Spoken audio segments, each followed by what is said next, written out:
Wait, so is it right over left first or? Right over left muna. Yes, right over left. It's very important kasi I'm a big advocate for social responsibility. It's nice to share this experience with the housemates and of course, Beanie Stacy and Beanie Joanna. Sa umaga, right yung ano, right, yan. Sa umaga, right, baliktad, yan. Di naman po siya naging mahirap para sa akin kasi nandun po talaga yung willingness namin ng mga housemates para po matutunan yung pagsa-sign language. Nakakatuwa po na makasama po sa advocacy na ginagawa po ng Beanie. Nang matapos mag-practice ang housemates, kasama sina Beanie Joanna at Beanie Stacy ay nag-perform na sa garden.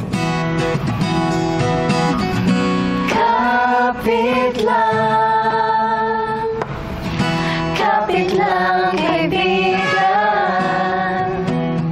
Sa umaga, ako'y tuliyo. Di alam anong araw, anong buwan. Panaginip lang ba ito? Di makatakbo. Anong gagawin pag wala ng tama? Anong gagawin pag wala ng pag-asa?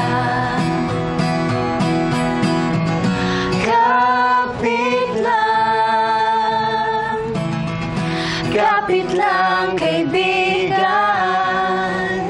Gusto namin na makatulong po sa advocacy nila. At the same time, gusto namin i-welcome po yung family po namin from deaf communities. I feel so proud na relay po namin ang message ng kanta.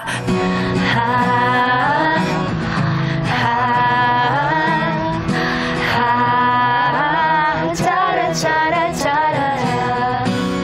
Kumapit ka lang. Sana through that performance po, na-inspire namin sila kahit papano po to have their own advocacy rin, diba? And ma-share nila yung mga natutunan nila sa song na yon sa ibang tao.